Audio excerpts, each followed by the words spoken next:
Yo yo yo, halo semuanya, selamat datang kembali di channel Randy Story. Di video kali ini kita akan mulai membahas alur cerita manhwa yang berjudul The Max Level Player 100 Regression.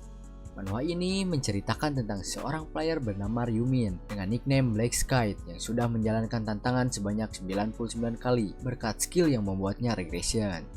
Dengan pengalamannya dalam permainan sebanyak 99 kali itu, dia menjadi jauh lebih kuat daripada siapapun. Ketika dia mengetahui kalau syarat ronde terakhir membutuhkan 5 orang, dia mulai mengumpulkan anggota party untuk menghindari kesalahannya di masa lalu. Dapatkah Ryumin berhasil membentuk party 5 orang lalu menyelesaikan game tersebut, atau malah akan berakhir di pertengahan jalan? Tanpa banyak basa-basi lagi, kita langsung aja masuk ke dalam ceritanya. Cerita dimulai dengan kita diperlihatkan banyak tengkorak dari mayat para player yang sudah mati karena gagal dalam tantangan.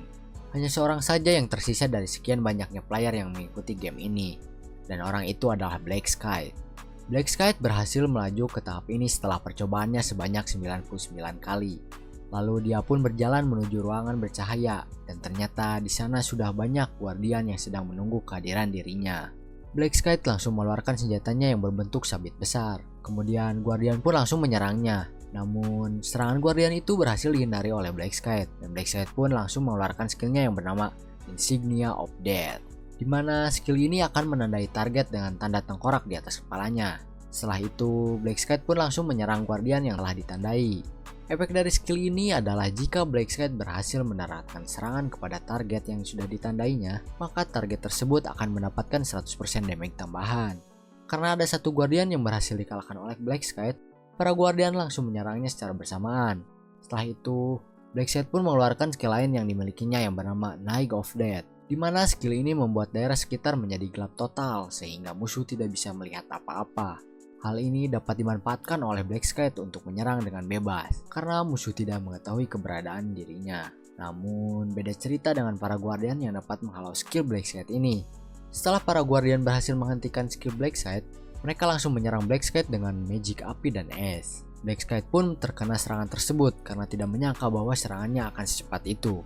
Oleh karena itu, Black Sky pun langsung menggunakan speed up untuk menghindari serangan para Guardian. Namun pada saat Black Sky berhasil menghindari serangan api yang dilancarkan Guardian, Black Sky tidak menyadari ada magic circle es tepat di bawahnya, sehingga dirinya tidak sempat untuk menghindari, dan akhirnya dia pun terkena magic tersebut, kemudian membeku tak bergerak. Pada saat Guardian akan menyerang Black Sky yang membeku, Black Sky langsung mengaktifkan skill bernama Moonlight of Destruction, dan berhasil keluar dari magic es tersebut. Black Sky berpikir, tidak akan ada habisnya kalau aku harus membalas serangan mereka satu persatu. Aku akan mengakhiri semuanya sekaligus. Setelah itu, Black Sky mengaktifkan kembali Moonlight of Destruction dan mengeluarkan skill Blood Moon. Dengan skill tersebut, akhirnya Black Sky berhasil mengalahkan semua Guardian yang ada. Setelah itu, Black Sky langsung memasuki ruangan lebih dalam, dan tibalah dia di sebuah tempat seperti sebuah kuil yang dimana di depannya itu ada sebuah pintu yang sangat besar. Kemudian Black Sky berdiri di dalam sebuah lingkaran dan berpikir, apa aku akhirnya akan bisa menyelesaikan game ini? Lalu tiba-tiba muncullah information window yang berisi kalau syarat untuk masuk ke dalam boss room itu setidaknya harus ada 5 orang yang siap. Namun di tempat itu hanya ada Black Sky seorang. Black Sky pun kaget dan panik karena Black Sky tidak memenuhi syarat yang ada, sehingga muncullah informasi kalau Black Sky akan mati dalam hitungan 5 detik. Pada 5 detik terakhir itu Black Sky mengamuk dan akhirnya dia pun pasrah begitu saja. Kemudian dia pun beregresi kembali ke saat dimana round 1 belum dimulai, dan ini adalah regresinya yang ke-100. Kita langsung dialihkan ke sebuah kuil di mana banyak orang yang sedang berkumpul di depan kuil tersebut. Di tengah-tengah kumpulan orang-orang tersebut, ada Ryumin yang baru saja beregresi. Ryumin merasa geram karena dia kembali gagal dalam percobaannya ke 99 kali. Setelah dia tahu syarat untuk masuk ke dalam boss room itu harus 5 orang, Ryumin pun langsung berencana mencari 4 orang lainnya dan membawa mereka ke round terakhir bersamanya pada regresi kali ini. Semua orang berdiri di depan kuil untuk menunggu tahun baru. Beberapa menit yang lalu, di sisi lain teman Ryumin yang sering membulinya sedang mengobrol mengenai mereka akan mendapatkan KTP dan apa yang akan mereka lakukan ketika sudah lulus. Ada yang berpikiran untuk menjadi ojol dan ada juga yang berpikiran untuk menjadi gangster. Yang berpikiran untuk menjadi gangster itu bernama Yongmin. Setelah lulus, Yongmin pun tidak akan melepaskan Ryumin untuk jadi pesuruhnya. Kemudian mereka pun melihat posisi Ryumin berada. Tak lama kemudian mereka saling menatap sampai Yongmin merasa kesal karena dilihat terus oleh Ryumin dari kejauhan. Waktu pun berlalu dengan cepat dan sudah memasuki tahun baru. Lalu tiba-tiba muncullah sosok Dewi yang terbang di atas kuil. Semua mata tertuju pada Dewi tersebut. Dewi itu pun mengumpat para manusia yang berada di bawahnya. Semua orang menyangka kalau Dewi itu adalah sebuah acara khusus tahun baru. Namun Ryumin yang sudah tahu kalau itu Dewi sungguhan berkata, akhirnya dia muncul. Ada orang yang tersinggung atas umpatan-umpatan yang dilontarkan oleh Dewi tersebut. Tapi karena Dewi pun kesal atas marahnya orang tersebut, Dewi pun langsung mengeledahkan kepala orang tersebut. Seketika semua orang pun menjadi panik dan histeris ketakutan. Di sini Dewi langsung menjelaskan kepada semua orang kalau mereka akan memulai sebuah game di hari pertama setiap bulan selama 20 ronde. Mereka akan diteleportasikan ke dimensi baru untuk memainkan sebuah game, dan di sana mereka hanya punya satu tujuan, yaitu menyelesaikan quest yang diberikan. Dewi juga menjelaskan hal lainnya kepada semua orang hingga pada akhirnya semua orang diminta untuk membuat sebuah tubuh dan memberikan nama pada tubuh tersebut. Di sini Ryumin memilih tubuh seperti biasanya dan memberi nama yang sama kembali, yaitu Black Sky. Setelah itu semua orang diteleportasikan ke sebuah padang rumput yang luas dan di sana mereka menggunakan tubuh dan nama yang sudah mereka pilih. Semua orang heboh dengan karakter yang sudah mereka buat dan Yongmin memilih tubuh kekar. Tiba-tiba Dewi pun muncul kembali dan semua orang melihat status windownya masing-masing. Lalu Dewi juga memberitahu semuanya kalau ada sebuah inventory yang dimiliki oleh masing-masing orang. Dan di dalamnya ada sebuah random rune fragment sekali pakai yang hanya bisa dipakai pada saat player masih level 1. Setelah itu round 1 pun dimulai. Di sini questnya berisi kalahkan 100 goblin per orang dan peserta yang bisa lolos hanya 5.143 orang. Goblin pun dispawn oleh sang Dewi. Tak lama kemudian Blacksad langsung maju ke depan dan menunjukkan kehebatannya. Semua orang yang melihat aksi Blacksad pun kaget. Selain itu Blacksad pun menunjukkan skill berpedangnya. Karena aksi Blacksad ini, semua orang menjadi lebih percaya diri untuk melawan para goblin. Namun ada satu goblin yang menyergap sehingga membuat semua orang panik dan lari ke sana kemari untuk menghindari para goblin. Mau tidak mau semua orang harus berani melawan para goblin, tapi masih ada saja yang mencoba untuk kabur dari tempat tersebut. Ternyata tidak ada gunanya kabur karena daerah tersebut sudah diberi penghalang supaya tidak ada yang bisa kabur. Semua orang menjadi semakin berani untuk melawan goblin karena mereka sudah tahu tidak ada jalan lain selain melawan. Di sini Dewi pun mulai tertarik dengan Black Sky. Black Sky membunuh goblin dengan sangat cepat, sampai-sampai membuat para goblin ragu untuk menyerang dirinya. Setelah itu Black Sky melihat status windownya dan ternyata dia sudah level 4.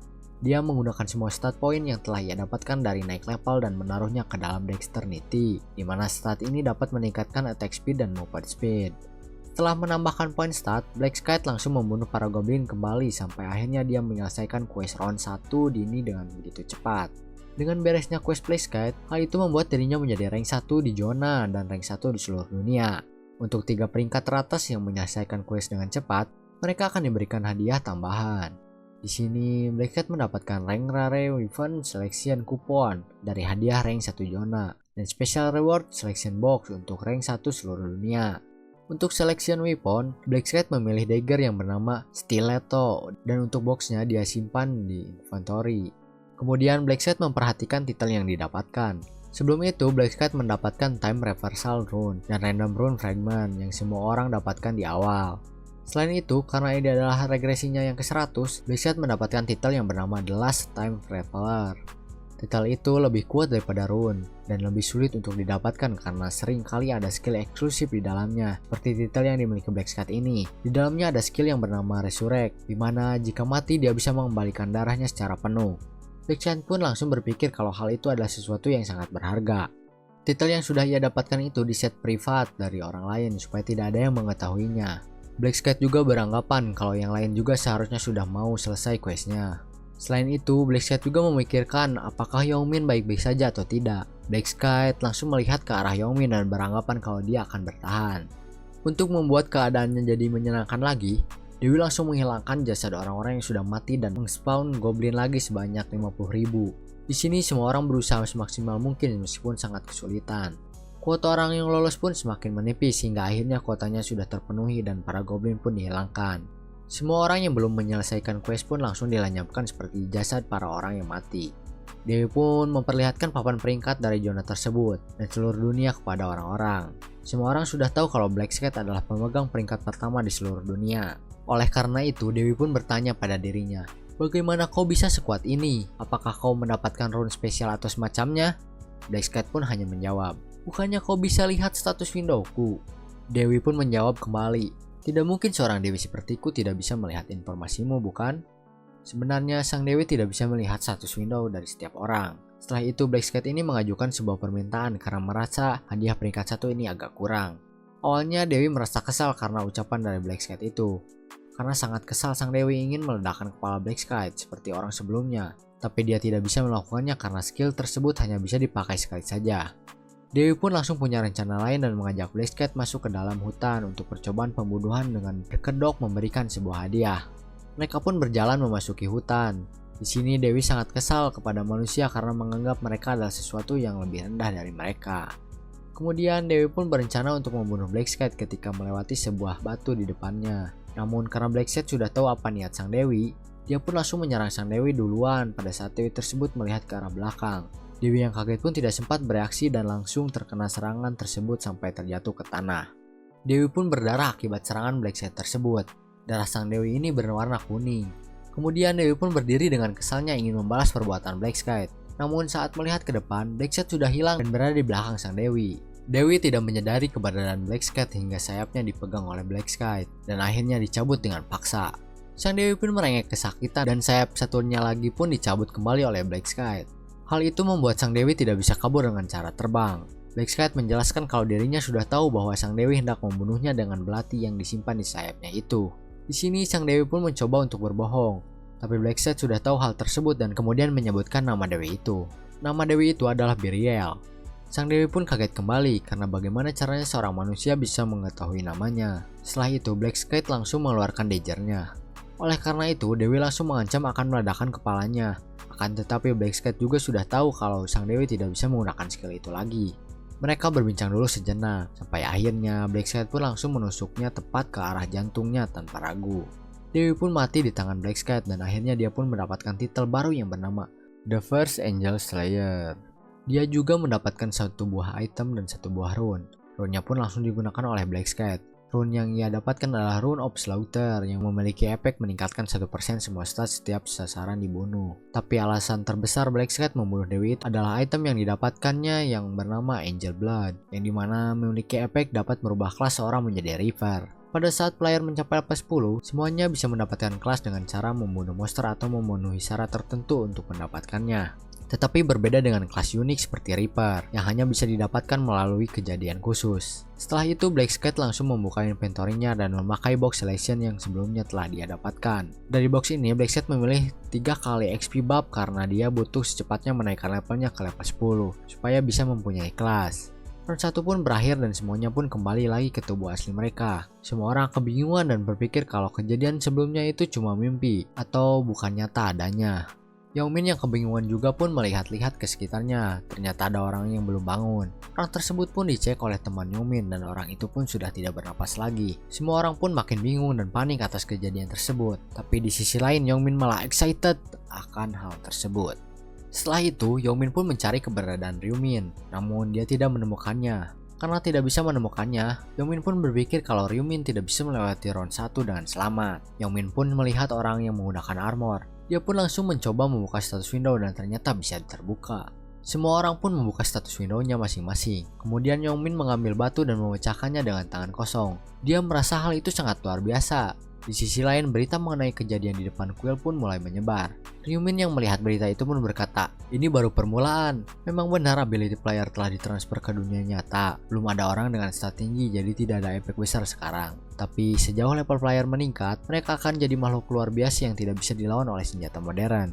Ryumin berkata kembali, "Aku tidak berniat berdiam diri melihat dunia dalam kekacauan. Jika aku membiarkan itu terjadi, bumi akan runtuh sebelum ronde ke-20. Hanya ada satu solusi, yaitu aku perlu mengatur seluruh player menggunakan kekuatan yang besar." Ryumin pun pulang ke rumahnya. Pada saat dia sudah sampai rumah, dia melihat ada cup bekas ramen. Kemudian dia pun masuk ke kamar dan ternyata di sana ada adiknya yang sedang tertidur. Adiknya itu bernama Ryuwon, yang seorang siswa SMP kelas 3. Kedua orang tua mereka meninggal dalam kecelakaan. Ryumin membetulkan plester yang ada di tangan adiknya. Kemudian dia menyalakan lampu. Karena lampunya menyala, Ryuwon pun terbangun. Selimut Ryuwon pun langsung diambil oleh Ryumin dan Ryumin mengajaknya untuk keluar rumah. Dia menyuruh Ryuwon untuk segera siap-siap karena dia akan menceritakan semuanya sambil berjalan keluar rumah. Pada saat di jalan, Ryuwon penasaran apa yang terjadi sampai-sampai Ryumin memasang wajah yang serius. Ryumin pun langsung bertanya kepada Ryuwon, "Kamu tidak tahu apa yang terjadi pada dunia sekarang kan?" Ryuwon pun bertanya balik, "Apa terjadi sesuatu saat aku tidur?" Ryumin pun langsung menyuruhnya melihat pencarian paling atas di HP-nya. Setelah Ryuwon tahu apa yang sudah terjadi, dia pun mengkhawatirkan kakaknya itu karena dialah satu-satunya keluarga yang ia miliki saat ini. Ryumin pun menjelaskan kalau saat ini dia lebih kuat daripada biasanya. Untuk menjelaskan lebih detailnya, Ryumin pun mengajak Ryuwon ke orang yang bernama Bang Taegyu, yang seorang preman di kelasnya Ryuwon. Ryumin mengetahui kalau Bang Taegyu sering mengganggu adiknya karena di kehidupannya sebelum regresi. Pada saat itu, Ryuwon pergi keluar ke suatu tempat di saat Ryumin sedang tertidur. Dan beberapa saat kemudian, Ryumin mendapatkan telepon dari rumah sakit kalau Ryuwon sedang dirawat di rumah sakit. Ryuwon pun kembali dengan keadaan buta karena ulah Bang Taegyu. Di sebuah gudang kosong, Bang Taegyu dan anak buahnya sedang menghajar orang lain. Setelah itu, Ryumin dan Ryuwon pun datang. Bang Taegyu yang mengetahui Ryuwon datang pun langsung meneriakkan nama Ryuwon. Kemudian dia juga berpikir siapa yang datang bersamanya. Ryumin pun memberitahu Bang Taegyu kalau dirinya adalah kakaknya. Bang Taegyu pun meremehkan Ryumin dan menyuruh anak buahnya untuk menyerang. Dengan kemampuannya, Ryumin pun bisa menghabisi mereka dengan sangat mudah. Karena anak buahnya sudah kalah, akhirnya giliran Bang Taegyu yang maju ke hadapan Ryumin.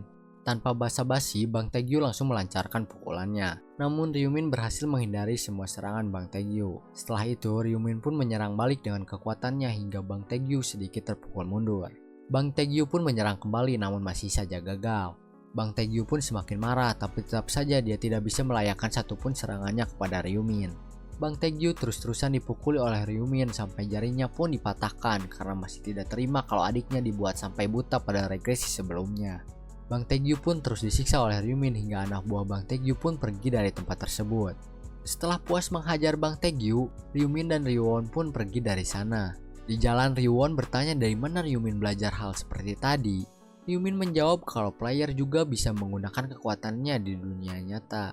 Ryumin pun menunjukkan dagger yang dia dapatkan dari hadiah round 1. Ryuwon pun bertanya kembali tentang stat Ryumin, tapi Ryumin menjawab dengan bohong karena takut Ryuwon diculik lagi seperti pada saat regresi yang ke-11. Meskipun Ryumin berhasil membalas dendam, tapi dia tidak mau adiknya merasakan penghinaan itu. Setelah itu, Ryumin pun mengajak Ryuwon ke supermarket untuk sarapan. Sesampainya di supermarket, Ryumin langsung mengambil uang dari tabungannya sebanyak 100.000 won. Ryumin pun menyuruh Ryuwon memilih apa saja yang ada di sana untuk dimakan. Namun Ryuwon hanya memilih makanan daging perut babi pedas. Ryumin pun membelikannya daging tersebut dan mulai memakannya di sana. Setelah itu Ryumin pun pergi sebentar dan kembali lagi membawa pulpen dan 100 kertas lotre yang seharga 100.000 won itu. Ryuwon pun sangat kaget karena ulah kakaknya itu. Ryumin hanya menyuruhnya menunggu dan lihat saja. Kemudian Ryumin pun selesai mengisi lotre tersebut dan ternyata semua isi lotrenya sama. Ryuwon pun bertanya kenapa dia mengisikan angka yang sama. Ryumin hanya menjawab ini adalah nomor kemenangan. Setelah itu mereka pun pulang ke rumah dan tibalah saat dimana undian lotre Noto dimulai. Ryuwon sangat panik karena mereka sudah menghabiskan uang 100.000 won hanya untuk lotre saja. Ryuwon memilih menghabiskan uang tersebut untuk membeli makanan. Setelah nomor undian disebutkan, awalnya Ryuwon kaget dan akhirnya bahagia sampai ingin menangis karena mereka berhasil memenangkan lotre tersebut. Ryuwon sangat gembira sekali sampai berdiri dan berteriak sangat keras. Namun sebenarnya hal ini sudah sering dilakukan oleh Ryumin pada regresi-regresi sebelumnya. Ryumin harus mengumpulkan kekayaan secepat mungkin karena di masa depan nanti ekonomi dunia akan terguncang akibat adanya 900 juta kematian dan pertukaran item antar player yang dilakukan secara cash akan menjadi sering. Ryuwon masih tidak percaya karena mereka berhasil memenangkan lotre tersebut. Keesokan harinya Ryumin datang ke bank untuk menukarkan undian lotre tersebut. Ryumin langsung mendatangi resepsionis untuk memberitahunya kalau dia telah memenangkan lotre. Namun awalnya resepsionis itu ragu karena Ryumin sangat terlihat seperti anak sekolahan. Setelah itu Ryumin ditanya dari cabang mana dia membeli lotre tersebut. Ryumin pun menjawab dari cabang Yeonhui. Resepsionis tersebut kaget karena cabang tersebut adalah di mana ada orang yang memenangkan 100 tiket sekaligus. Resepsionis pun menyuruh Ryumin untuk menunggu sebentar. Dan beberapa menit kemudian, Presiden bank tersebut datang ke hadapan Ryumin dan membawa Ryumin ke suatu ruangan. Perempuan yang ada di dalam ruangan tersebut pun mengira kalau Ryumin adalah anak dari presiden bank. Namun setelah diperkenalkan oleh presiden, perempuan itu pun sedikit kaget. Di sini perempuan itu mulai mengecek undian milik Ryumin dan kaget kembali kenapa bisa ada orang yang membeli lotre dan mengisinya dengan angka yang sama kemudian menang. Setelah itu Ryumin pun bertanya berapa banyak uang yang ia dapatkan, dan hadiah yang Ryumin dapatkan itu senilai 22,5 miliar won. Setelah dipotong pajak, Ryumin hanya mendapatkan uangnya kurang lebih senilai 15 miliar won. Dengan uang tersebut, Ryumin langsung membeli tempat tinggal baru dan membuat rekening saham karena dia akan menaruh uangnya pada Bitcoin yang akan meningkat 500% pada bulan depan. Hal ini juga sering dilakukan Ryumin pada regresi-regresi sebelumnya. Pada saat Ryumin sudah pulang ke rumah dan memberitahu Ryuwon hal tersebut, Ryuwon pun sangat kaget. Namun Ryumin langsung berkata kalau Ryuwon harus tenang karena Ryumin mendapatkan mimpi angka lotre lagi. Setelah itu, Ryumin menyuruh Ryuwon untuk bersiap-siap karena mereka akan segera pindah rumah. Di sisi lain, Yongmin yang menaikkan semua stat point pada Strength sangat kegirangan karena saat ini dengan tangan kosong dia bisa memukul dan menghancurkan tembok. Yongmin pun selesai melakukan percobaan kekuatannya kepada tembok dan saat ini dia datang ke rumah Ryumin untuk melakukan tes kepada dirinya. Yongmin melakukan ini karena sebelumnya Ryumin melihat dirinya terus-menerus pada saat di kuil. Dan karena hal tersebut, Yongmin pun sangat kesal sampai pintu rumahnya pun dipukul-pukul dengan cukup keras akibat tidak ada respon sama sekali. Yongmin pun masih mengira kalau di dalam ada orang, padahal Ryumin sudah pindah dari tempat tersebut. Tiba-tiba, pemilik rumah tersebut pun datang menghampiri Yongmin dan berkata kalau yang tinggal di situ sudah pindah. Barulah Yongmin pergi dari tempat tersebut. Di sisi lain, Ryumin dan Ryuwon mendatangi tempat tinggal mereka yang baru. Ryuwon terheran-heran karena ini adalah pertama kalinya dia ke tempat seperti ini. Setelah mereka masuk ke dalam tempat tinggal mereka yang baru, Ryuwon pun kaget kembali karena ruangannya sangat luas untuk ditinggali oleh 2 orang saja. Tujuan Ryumin membeli rumah yang sangat besar dan mewah ini, apalagi ditambah keamanan yang cukup bagus, adalah karena nantinya pada saat para player kembali memasuki game, banyak yang menyewa assassin untuk membunuh para player lain di dunia nyata. Jadi, Ryumin memilih tempat ini supaya pada saat dirinya kembali ke dalam game bisa aman. Kemudian Ryuwon pun merasa cemas karena dia hanya menikmati semuanya di mana kakaknya bertarung di dalam game untuk dirinya. Ryumin pun memberikan semangat kepada adiknya kalau dirinya tidak perlu cemas karena kakaknya kuat untuk selamat di round selanjutnya. Keesokan harinya, Ryuwon mengajak kakaknya untuk memberi kue beras kepada para tetangga barunya. Sampai di mana mereka menekan bel dan tidak ada jawaban sama sekali. Kemudian tiba-tiba datanglah wanita yang seorang aktris yang bernama Seo Arin dan pengawalnya dari belakang. Ryuwon sangat kagum dengan kecantikan Seo Arin, tapi pengawalnya langsung membatasi mereka karena dianggap penggemarnya. Ryumin pun menjelaskan kalau mereka adalah tetangga barunya dari lantai bawah dan ingin memberikan kue beras. Pengawal itu pun mengabaikan mereka dan menyuruh Seo Arin untuk masuk ke dalam rumahnya. Ryumin menyuruh adiknya untuk tidak usah memikirkan tindakan mereka, tapi Ryuwon malah girang karena tetangganya adalah seorang artis terkenal. Di sisi lain, Seo Arin melihat berita mengenai dunia dan mencemaskan dunia yang sudah berubah ini. Dia juga berpikir kalau seandainya dia tidak mendapatkan rune yang bagus, maka dia mungkin tidak akan selamat. Pengawalnya pun datang dan bertanya, "Apa yang kau pikirkan, Arin?" Seo Arin pun berkata, "Aku cuma berpikir kenapa dunia bisa jadi seperti ini. Bagaimana aku bisa bertahan di round selanjutnya?" Pengawal menjawab, "Kau tidak perlu cemas karena kan ada aku di sini yang akan melindungimu." Pada round pertama pun pengawal melindungi Seo Arin, di mana Seo Arin hanya melakukan serangan akhir saja untuk membunuh goblin. Setelah itu, Seo Arin memikirkan Ryumin dan Ryuwon yang mendatangi mereka tadi, dan berpikir sepertinya kue berasnya enak kalau diterima. Selain itu, Seo Arin juga berpikiran kalau Ryumin pasti membunuh 100 goblin untuk bertahan karena kelihatannya lebih tua dari 15 tahun. Kemudian terlintas di pikiran Seo Arin tentang Black Skite yang menonjolkan skill dan kemampuannya yang sangat mudah untuk membunuh para goblin. Lalu Seo Arin juga berpikir kembali, apa aku akan baik-baik saja lagi setelah ini? Kita langsung lompat waktu ke hari Selasa tanggal 31 Januari jam 11 siang, di mana Ryuwon sedang membersihkan rumah dan datanglah Ryumin yang habis menukarkan undian lotre kembali. Ryuwon bertanya, apakah uang hasil undiannya dimasukkan lagi ke dalam Bitcoin? Ryumin pun menjawab, iya betul, sekarang uang itu sudah naik menjadi 150 miliar. Setelah itu Ryumin pun berkata kalau Ryuwon tidak usah khawatir dan mengajaknya menghabiskan waktu di luar sebelum dirinya masuk ke dalam game kembali. Mereka pun pulang pukul 11:55 malam. Dan di situ Ryumin langsung berbaring di tempat tidur untuk bersiap memasuki round 2 dengan ditemani adiknya Ryuwon. Ryuwon pun berkata, kau harus tetap hidup dan kembali ya. Ryumin menjawab, jangan cemas. Kau sudah lihat aku menghajar Bang Taegyu kan? Jangan khawatir, tidur saja sana. Aku pergi dulu ya. Ryumin pun langsung berteleportasi masuk ke dalam game. Semua orang sedikit kaget karena mereka benar-benar kembali lagi ke dalam game. Selain itu, mereka pun langsung memperhatikan Black Sky yang sangat menonjol di round 1. Setelah itu Dewi pun muncul. Di sini semua orang merasa heran kenapa Dewinya berbeda. Dewi itu pun memberitahu kalau Dewi sebelumnya mengalami kecelakaan, sehingga mulai saat ini akan digantikan oleh dirinya. Mungkin cukup sekian untuk video kali ini. Kita akan lanjutkan kembali perjalanan Ryumin sang Black Sky di round 2 pada video selanjutnya. See you in the next video. Bye bye.